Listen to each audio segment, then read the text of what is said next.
La Comisión de Derechos Humanos del Senado aprobó la idea de legislar de un proyecto de indulto general para los detenidos en el estallido social, los presos de la revuelta, como se le ha denominado también. Por ahí, por el mes de diciembre, un grupo de diputadas y diputados fueron a la cárcel de máxima seguridad para visitar a los presos políticos recluidos en este lugar. Uno de ellos fue el diputado Tomás Hirsch, con quien tomamos contacto de inmediato. ¿Cómo está, diputado? Muchas gracias por recibirnos.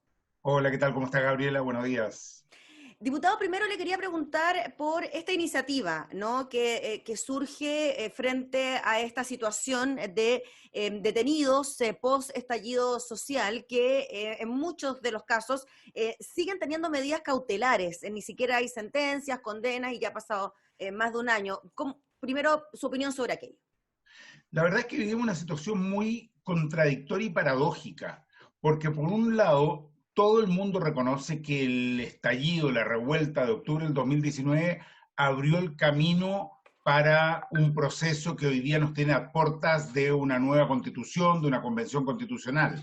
Eh, el gobierno quedó sorprendido por la masividad, por la claridad con que se movieron millones de personas, y sin embargo, por otra parte, mientras estamos en pleno proceso electoral, mientras tenemos miles de candidatas y candidatos, 500.000 personas que apoyan a Independiente para ser parte de la convención, se mantiene en prisión preventiva con medidas cautelares absolutamente brutales a jóvenes que fueron partícipes de la revuelta, acusados de distintos tipos de delitos, pero sin que se inicie ningún tipo de juicio. Entonces, a mí me parece que aquí hay una situación profundamente irregular. Y yo cuando los he visitado y cuando he apoyado este proyecto de ley de indulto, no estoy ni avalando la violencia, no estoy validando el que se destruyan bienes, simplemente estoy diciendo no es aceptable que en una democracia, en un país que está viviendo un proceso constituyente, se mantenga con medidas cautelares tan drásticas a jóvenes que participaron de este proceso. Claro, y las medidas cautelares, diputado Tomás Hirsch, incluye entonces esta detención en un lugar como la cárcel de máxima seguridad, ¿no? Por ahí también pasa el tema, usted que los vio, ¿en qué condiciones pudo observar que estaban? A mí me impresionó mucho dónde los tenían recluidos. Mira, los fuimos a ver efectivamente en diciembre junto a un grupo de 7 o 8 diputadas y diputados. Eh, no, Gendarmería nos recibió muy bien, no hay nada que decir, nos atendieron bien, nos permitieron pasar, pero están en una condición efectivamente de máxima seguridad donde están detenidos eh, personas que están vinculados a crímenes gravísimos, narcotráfico, crimen organizado y otras situaciones similares. Ellos están bien en su condición de salud, pero obviamente están muy afectados psicológicamente porque no entienden en primer lugar por qué se los mantiene más de un año con estas medidas cautelares tan drásticas. En segundo lugar, por qué se los mantiene en esas condiciones, ¿no es cierto?, donde escúchame bien, tenían derecho a estar menos de una hora al día, creo que 40 minutos, si no me equivoco, al día, eh, poder caminar por los pasillos, por un pasillo de esta cárcel de máxima seguridad y 23 horas encerrados. Es decir, esta cuestión parecía tortura, la verdad es que es muy impactante. E insisto, el tema de fondo acá es que tú no puedes tener con una medida cautelar de un año a alguien que el delito del que se lo acusa en muchos casos es muy probable que signifique penas menores, incluso sin reclusión. Entonces, acá lo que uno ve más bien es una suerte de venganza de todo un sistema, de decir, ah, bueno, muy bien, ustedes se movilizaron, ahora verán. Y una suerte de castigo. Y la verdad es que eso nos llevó a la convicción de que era fundamental tener un proyecto de ley que fue construido entre diputadas, diputados, senadores y senadoras, de indulto general para estas personas. El diputado Tomás Hirsch, bueno, desde el gobierno no están a favor de este proyecto. Ayer lo salió a decir nuevamente el ministro vocero Jaime Belolio, diciendo que de alguna manera con esta iniciativa lo que se hacía era amparar la violencia, ¿no? Amparar la violencia de lo que allí había ocurrido y que en algunos casos estamos hablando de personas condenadas y que en otros casos estábamos hablando de personas con medidas cautelares. ¿Este proyecto en particular abarcaría todo el espectro, es decir, personas que están con medidas cautelares, personas que están condenadas, o bien busca acelerar lo que está ocurriendo con las medidas cautelares? ¿Cómo funcionaría?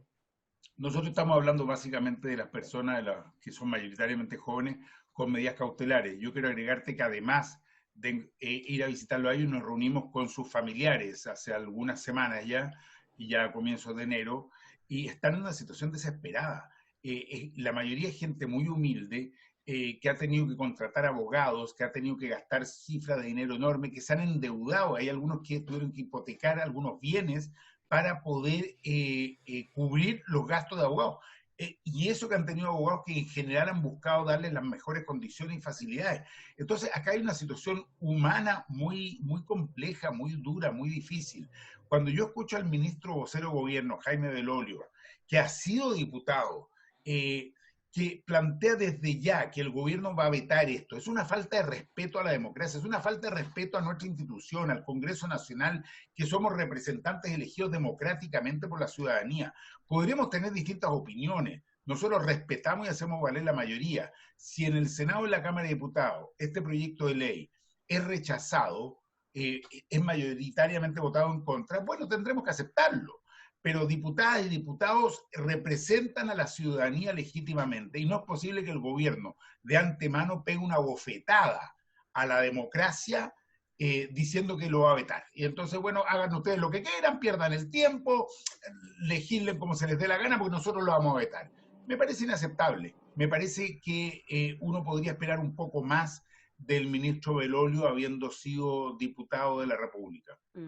Diputado Hirsch, y en cuanto a ese punto en particular, en cuanto a quienes se podría beneficiar este proyecto en caso de ver la luz, como estamos hablando de un indulto, el indulto también beneficiaría a personas que están con medidas cautelares o solamente para personas que están condenadas. ¿Cómo opera allí? Porque ese también es el gran argumento del gobierno, ¿no? De que muchas de estas personas que están detenidas ya están condenadas y que solo unas pocas están en esta situación de medidas cautelares.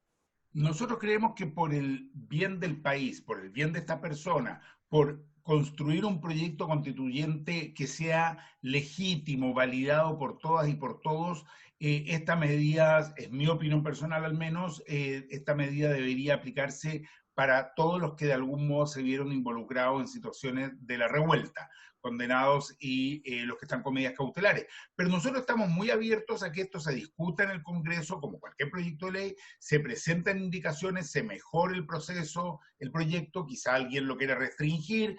Estamos abiertos absolutamente a ese debate, es parte del debate legislativo. Lo que quiero insistir, que no me parece en absoluto, es que el gobierno simplemente baje una guillotina. Eso no se hace en estos tiempos. Aquí no estamos en el reinado de Luis XIV o Luis XV y diga, mire, yo lo voy a vetar. L'État c'est moi. Yo soy el Estado, yo lo veto y se acabó. No es así. Entonces, presenten indicaciones, involucre ese gobierno en el proyecto, discútalo, aporte, mejórelo y vamos construyendo. Diputado, y el punto de que algunas de estas personas habían tenido ya condenas anteriores, que ya habían tenido algún proceso por algún otro delito previo a el 18 de octubre. Bueno, si hay un delito previo y están siendo condenados por ese delito previo o han sido condenados por ese delito previo, tendrán que cumplir la pena como cualquier persona. Sí, evidentemente, si nosotros no estamos acá de un blanqueo. Mire, yo no quiero hablar de nadie en particular, pero si hay alguno que estuvo involucrado en un asalto, un robo, un problema de narcotráfico, lo que sea, da lo mismo, un problema de violencia intrafamiliar, da lo mismo. Si hay otro delito, bueno, está bien que sea condenado por ese otro delito. Lo que estoy diciendo y estamos diciendo es que la revuelta es una situación muy particular. Y específicamente a quienes están con estas medidas cautelares, francamente, incluso mientras estamos tramitando este proyecto de ley, yo le pediría al Ministerio Público, al sistema judicial y al gobierno, porque esto tiene que ver con la aplicación de la Ley de Seguridad Interior del Estado por parte del gobierno, que estudie la situación y veamos de que estos jóvenes, que no son un peligro para la sociedad, son jóvenes que participaron en una revuelta, en un momento de fuerte movilización a nivel nacional, que no sigan estas condiciones tan increíbles, que es tenerlos más de un año en cárceles de alta seguridad. Eso se da en países que el mismo ministro Belolio critica y le encanta criticar todos los días. Él nos hace una lista de países, ¿no es cierto?, donde sean situaciones terroríficas y resulta que la tiene a un par de cuadras de su oficina de La Moneda exactamente lo mismo. Diputado, el tema de la revuelta propiamente tal y los hechos de violencia que vinieron de la mano con el estallido social, ¿usted cree que de no haber sido así el escenario, de no haber tenido aquella gravitancia, de no haber sido tan impactante como lo fue, no se hubiesen conseguido cosas tan importantes como el cambio a la Constitución, el plebiscito y así, etcétera? Mira, yo te voy a ser bien franco, Gabriela. El estallido, el despertar o como la revuelta, como cada uno lo llame, fue mayoritariamente un proceso no violento.